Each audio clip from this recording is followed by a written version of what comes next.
United states of America के द्वारा Venezuela पर आज जो स्ट्राइक्स कंडक्ट की गई हैं वो इंटरनेशनल जो डेमोक्रेटिक रूल्स बेस्ड ऑर्डर के संदर्भ में ये एक अच्छा कदम करार नहीं दिया जा सकता। और यूनाइटेड स्टेट्स ऑफ अमेरिका जाहिर है कि ड्रग ट्रैफिकिंग को आधार बना करके उसने ये वेनेजुएला पर हमला किया है।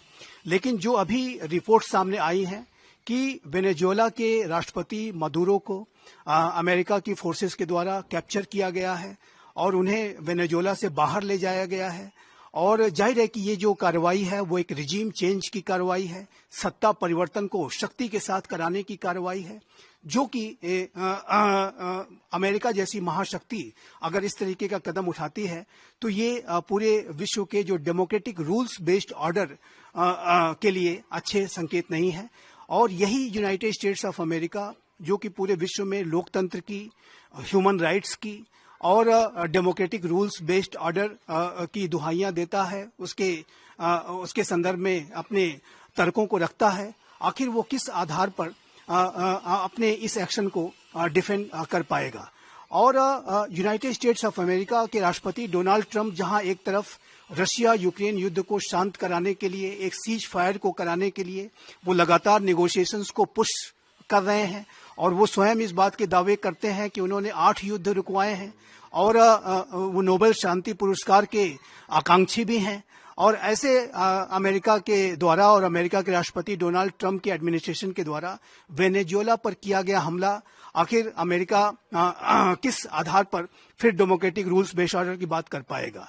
और यदि इसी तरीके के ट्रेंड्स अंतर्राष्ट्रीय समुदाय में महाशक्तियों के द्वारा जारी किए जाते रहे तो फिर भविष्य में जो चाइना है वो ताइवान के ऊपर भी किसी तरीके का स्पेशल मिलिट्री ऑपरेशन को लॉन्च करके उसे वो जस्टिफाई करने की कोशिश करेगा और तब अमेरिका किस आधार पर उसे रोकेगा, ये भी प्रश्न है। और वर्तमान समय में अमेरिका के द्वारा रशिया की इस बात की बड़ी आलोचना की जाती है कि रशिया ने फरवरी 2022 में एक स्पेशल मिलिट्री ऑपरेशन के माध्यम से यूक्रेन पर हमला कर दिया।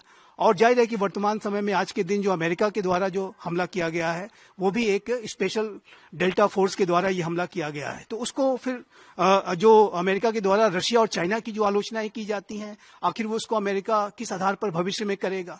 तो ये सारे बड़े प्रश्न हैं। और मेरा ऐसा मानना है कि विश्व में जो पहले से ही एक रणनीतिक अनिश्चितता बढ़ती जा रही थी और विश्वास का संकट महाशक्तियों के बीच में पहले से ही गहराता जा रहा था, 2 युद्ध पहले से ही चल रहे थे और ऐसे में एक तीसरा युद्ध शुरू कर देना ये जाहिर है कि कहीं से भी बुद्धिमत्तापूर्ण नहीं है। ड्रग ट्रैफिकिंग का देखिए जो विषय है वो बहुत ही महत्वपूर्ण है और ड्रग ट्रैफिकिंग पूरी मानवता के समक्ष एक चैलेंज है। और अमेरिका पहले से ही कैरेबियन सीज में ड्रग ट्रैफिकिंग के खिलाफ कार्रवाइयां कर रहा था, लेकिन अमेरिका के द्वारा आज जो एक्शन लिया गया है वो क्लियरली ये दिखता है कि अमेरिका ड्रग ट्रैफिकिंग को एक आधार बना करके वो वेनेजुएला में रिजीम चेंज को कराने की उसने कवायद की है। और मैं यहाँ पर बड़े ही स्पष्ट रूप से ये कहना चाहता हूँ कि ऐसा लगता है कि यूनाइटेड स्टेट्स ऑफ अमेरिका ने अपनी पिछली गलतियों से सबक नहीं लिए हैं।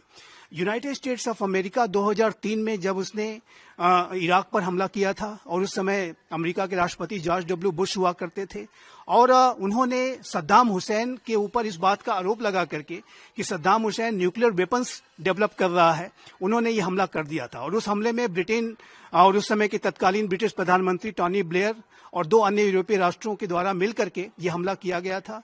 और उस समय यूनाइटेड नेशंस के सेक्रेटरी जनरल कोफी अनान इस बात को लगातार कहते रह गए और ये आग्रह करते रह गए अमेरिका से और ब्रिटेन से कि आप ये हमला न करें क्योंकि सद्दाम हुसैन के विरुद्ध कोई ऐसे प्रमाण नहीं मिले हैं कि वो न्यूक्लियर वेपन्स डेवलप कर रहा है। उसके बावजूद भी अमेरिका ने ये हमला किया और जाहिर है कि उस हमले का जो लक्ष्य था वो सद्दाम हुसैन के रिजीम को बदलने का था।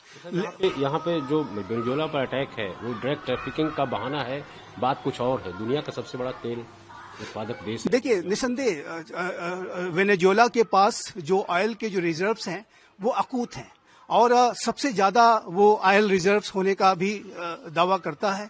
और जाहिर है कि ये जो ऑयल रिजर्व्स हैं उसके ऊपर पूरे विश्व की एक दृष्टि रहती है। अमेरिका के राष्ट्रपति डोनाल्ड ट्रंप भी इस बात को जानते हैं कि उसके पास अकूत ऑयल की जो संपदा है, लेकिन जो इस तरीके का एक्शन लेना कि जो रिजीम यदि आपके साथ कोऑपरेट नहीं कर रही है या आपके विचारों से वो मेल नहीं खाती है, तो ऐसी रिजीम को शक्ति के माध्यम से बदल देना और किसी आधार को बना करके कि वो ड्रग ट्रैफिकिंग में शामिल थे इत्यादि इत्यादि, ये जो अच्छे ट्रेंड्स नहीं है।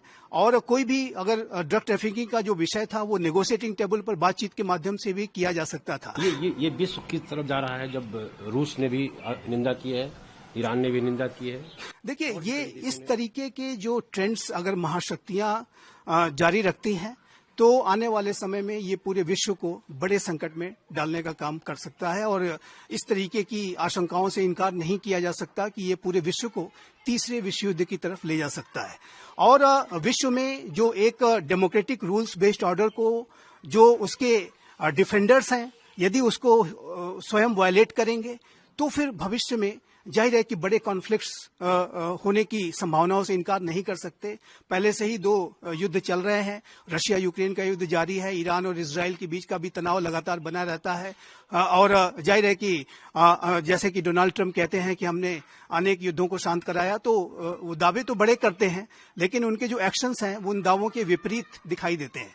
और ये जो वेनेजुएला के ऊपर जो हमला किया गया है वो जाहिर है कि विश्व के डेमोक्रेटिक रूल्स बेस्ड ऑर्डर के संदर्भ में ये अच्छा कदम नहीं कहा जा सकता। अमेरिका अलग थलग पड़ सकता है इस वेनेजुएला पर हमले के बाद? देखिए, इसमें कोई दो राय नहीं है कि यूनाइटेड स्टेट्स ऑफ अमेरिका की आलोचनाएं बहुत होंगी। और अमेरिका ने जब इराक पर 2003 में हमला किया था और उस समय न्यूक्लियर वेपन्स को उसके डेवलपमेंट का आरोप लगा करके सद्दाम हुसैन के रिजीम को जब बदला गया था, तब भी अमेरिका की बहुत आलोचना हुई थी। और अमेरिका के द्वारा इराक पर 2003 में किया गया हमला वो जॉर्ज डब्ल्यू बुश जो उस समय राष्ट्रपति थे उनका एक स्ट्रेटेजिक ब्लंडर माना जाता है। और उसी तरीके का जो ब्लंडर है वो मेरा मानना है कि डोनाल्ड ट्रंप ने भी अब किया है। और कुछ जो ऐसे actions United states of America ने लिए, जैसे कि 9/11 की घटना के बाद तालिबान की रिजीम को बदलने का और उसके खिलाफ युद्ध करने का जो स्टेप था वो तो जस्टिफाइड था, उसका पूरा आधार था। लेकिन इस तरीके का जो एक्शन लेना कि ड्रग ट्रैफिकिंग के विषय को आधार बनाते हुए किसी राष्ट्र के ऊपर हमला कर देना और वहां के राष्ट्रपति को कैप्चर कर लेना और वहां की पूरी रिजीम को बदल देना, ये मेरे असेसमेंट के मुताबिक ये अच्छे संकेत नहीं है। अमेरिका जैसी जो महाशक्ति जो कि विश्व का सबसे पुराना लोकतंत्र होने का दावा करता है और वो है भी, लेकिन साथ ही साथ वो जिस तरीके से लोकतंत्र के और इंटरनेशनल रूल्स बेस्ड ऑर्डर की और ह्यूमन राइट्स इत्यादि की बड़ी बड़ी बातें करता है, वो जाहिर है कि इस एक्शंस के माध्यम से उसके जो वो तर्क हैं, वो जो दावे हैं, वो कमजोर पड़ेंगे। जी, भारत का स्टेप क्या होना चाहिए इस संकट में? देखिए, भारत का जो अप्रोच अंतर्राष्ट्रीय समुदाय में जो ऐसे एक्शंस लिए जाते हैं उसके संदर्भ में बहुत ही विवेकपूर्ण, बुद्धिमत्तापूर्ण, जिम्मेदारी भरा होता है। भारत जाहिर है कि विदेश नीति में नॉन इंटरफेरेंस उसका एक अभिन्न पार्ट है। भारत अपनी स्ट्रेटेजिक ऑटोनॉमी को तो मेंटेन करता ही है, साथ ही साथ भारत इस बात को भी लगातार कहता है कि राष्ट्रों को जो अपनी विदेश नीति, रक्षा नीति, आर्थिक नीति को तय करने का स्वयं से उसका अधिकार होना चाहिए। किसी भी राष्ट्र के राष्ट्रपति को, प्रधानमंत्री को और वहां की सरकार को स्थापित करना और वहां से पद विस्थापित करना, उसको बनाना या उसको बिगाड़ना उस राष्ट्र की जनता का ये कार्य होता है। ये किसी शक्ति के आधार पर किसी अन्य राष्ट्र को, किसी महाशक्ति को इंटरवेंशन करके नहीं करना चाहिए। भारत की नीति हमेशा से नॉन इंटरफेरेंस की रही है। भारत किसी राष्ट्र के आंतरिक मामलों में दखल नहीं देता है। लेकिन अमेरिका के द्वारा ये जो एक्शन लिया गया है वो जाहिर है कि वेनेजुएला के आंतरिक मामलों में दखल ही नहीं बल्कि उसकी सॉवरेनिटी का, उसकी टेरिटोरियल इंटीग्रिटी का पूरा वायलेशन स्पष्ट रूप से है। और जाहिर है कि जैसा कि मैंने कहा कि ये इंटरनेशनल रूल्स बेस्ड ऑर्डर की जो बातें अमेरिका करता है उसकी बातों में और उसके द्वारा जो एक्शंस लिया गया है उसमें बड़ा फर्क है। और जाहिर है कि इसकी वजह से यूनाइटेड स्टेट्स ऑफ अमेरिका की आलोचनाएं होंगी।